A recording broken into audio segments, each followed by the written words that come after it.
नमस्कार दोस्तों, मैं धर्मेंद्र कुमार सरोज आपके अपनी यूट्यूब चैनल जेके स्टडी पर आपका हार्दिक स्वागत करता हूं। दोस्तों, इसके पहले मैंने आपको किरण आरेख खींचकर प्रतिबिंब बनाने का नियम से उसकी आकृति स्थिति ज्ञात किया था कि जब वस्तु बेटा जी अनंत पे था, ये वाला जब वस्तु अनंत और वक्रता केंद्र के बीच स्थित था, तब हम लोगों ने इसकी स्थित आकृति प्रकृति ज्ञात की थी। आज बेटा जी हम लोग जब वस्तु वक्रता केंद्र पर स्थित होगा उसके बारे में जानेंगे। चलिए, फिगर मैंने को बढ़िया से बना दिया है, हालांकि लेकिन मैं इसको समझता हूँ बनेगा कैसे। थोड़ा सा देखिए फिगर कैसे ड्रॉ करना है।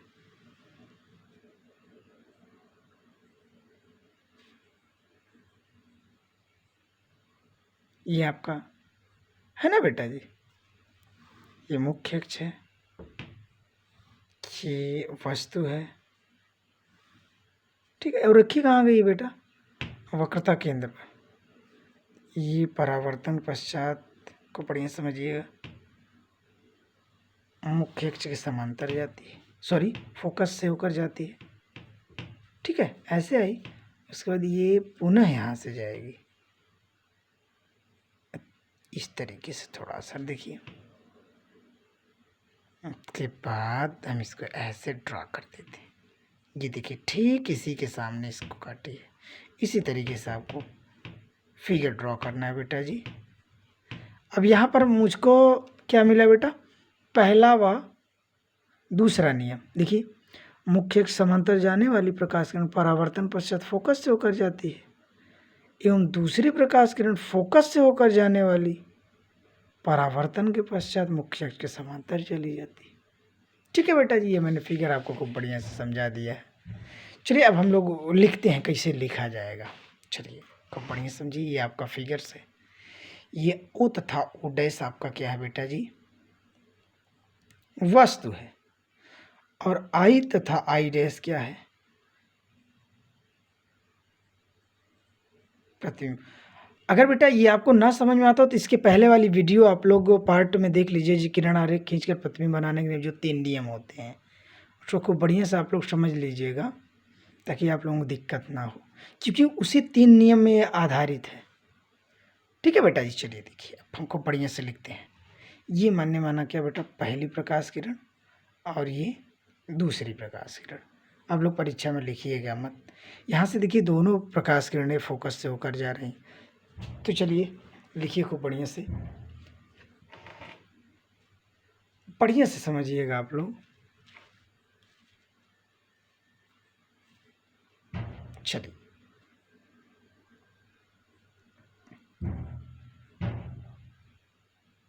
वस्तु से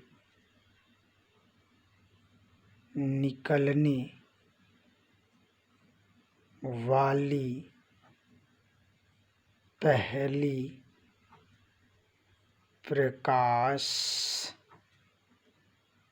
किरण, ठीक है बेटा जी। इतना देखिए, ये आपका ओ तथा ओ डैश वस्तु से निकलने वाली पहली प्रकाश किरण यहाँ तक आई।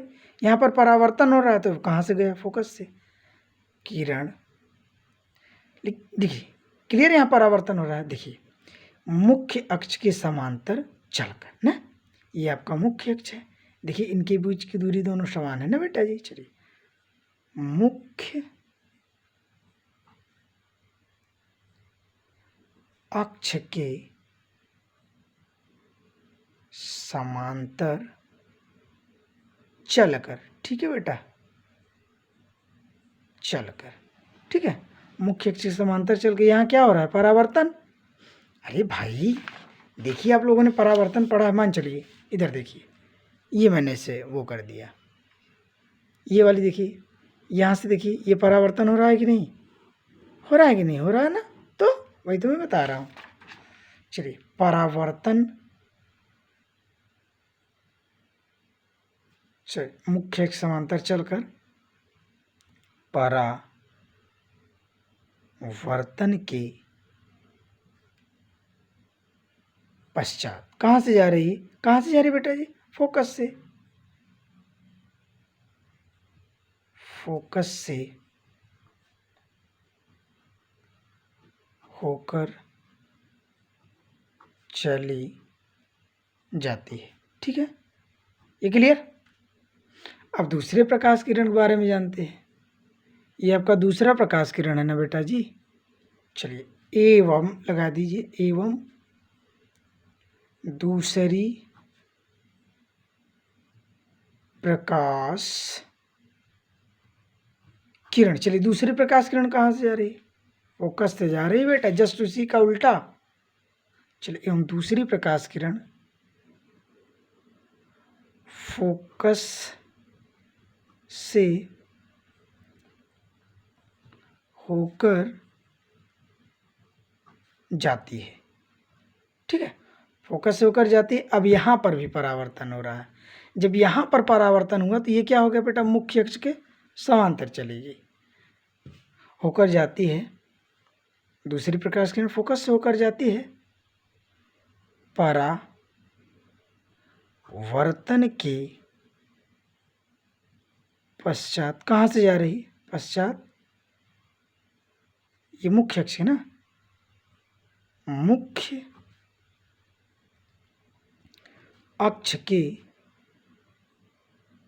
समांतर चली जाती है। ठीक है, देखा बेटा, मुख्य अक्ष समांतर चली गई ना, यहाँ से आई फोकस से, यहाँ परावर्तन हुआ, ये मुख्य अक्ष समांतर चली गई। समझ में आ रहा है ना? खूब बढ़िया। मैं जानता हूँ बेटा आप लोग बहुत अच्छे समझ में आ रहा है। तो चलिए, अब दोनों किरणें जहाँ काटती है, देखिए, जहाँ दोनों किरणें आपस में काटती हैं। ठीक है बेटा, जहाँ दोनों किरणें आपस में काटती हैं, वही क्या होगा बेटा? वही वस्तु का प्रतिबिंब होगा। ठीक है, अब लास्ट वाली पॉइंट देखिए। ये एक चीज आप याद रखिएगा, कोई भी प्रतिबिंब हो, ये मान चलिए मुख्य अक्ष है ना।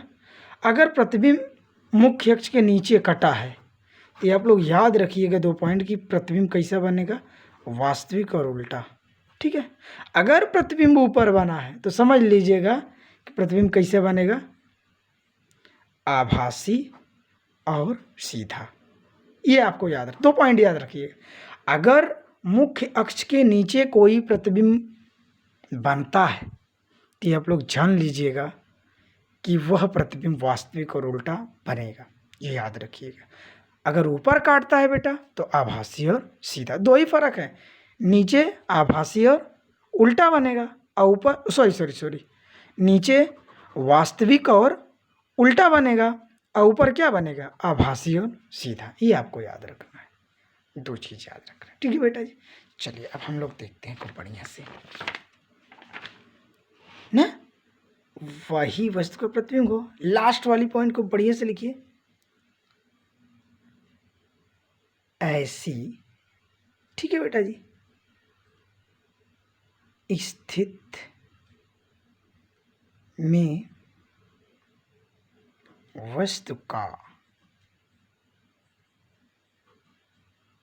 प्रतिबिंब क्या बनेगा? वास्तविक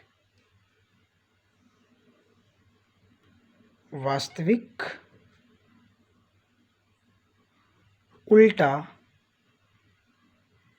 आकार वस्तु के बराबर होगा। ठीक है बेटा जी, बराबर क्यों होगा? देखिए, जहाँ पर वस्तु रखा है वही पर प्रतिबिंब बन गया। मान चलिए, अगर कोई आदमी इस तरीके से खड़ा है और दूसरा आदमी भी वहीं आके खड़ा होगा उसके थोड़ा सा दूरी पे, तो सब कुछ तो बराबर न दिखेगा ना बेटा, सब कुछ बराबर ही दिखेगा। कि अगर उसका आँख मान चलिए 5 सेंटीमीटर का है या 2 सेंटीमीटर का है, क्या वो 10 सेंटीमीटर का दिखने लगा? इससे तो होगा नहीं। मतलब जब सामने कोई वस्तु रखी जाएगी तो हमको बराबर ही दिखेगी, मतलब वो जैसे रहेगी। कितना बढ़िया पॉइंट है, आपको इसको समझना। ये बेटा जब भी ये क्वेश्चन आएंगे तो कम से कम मान चलिए आपको 7 नंबर से तो कम आएंगे नहीं, ये आपको याद रखना है। टेबल थोड़ा सा देख लीजिए। ये मान चलिए वस्तु कहाँ पर स्थित है, प्रतिबिंब यहाँ पर बना है, लेकिन वस्तु वक्रता केंद्र पर स्थित होने पर दो चीज, एक बेटा क्या इसे इसका मतलब समझ लीजिएगा आप लोग, वास्तविक कि पूरा लिख दें, चलिए समझ लीजिए, वास्तविक और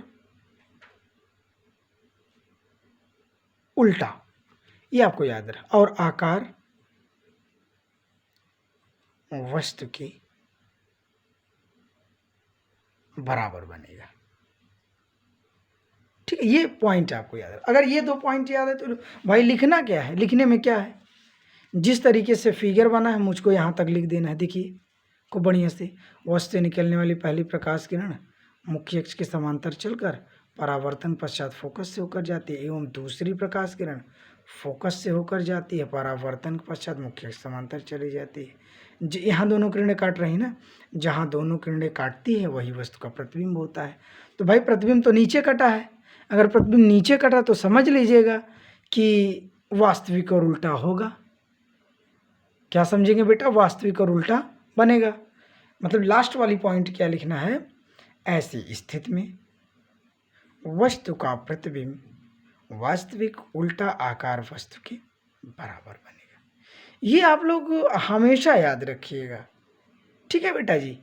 तो मैं आशा करता हूँ कि आपको ये वीडियो भी खूब बढ़िया से पसंद। मैं छोटे वीडियो इसलिए बनाता हूँ ताकि आप लोगों को उबन ना छूटे और खूब बढ़िया से आप लोग पढ़ाई कर सकें।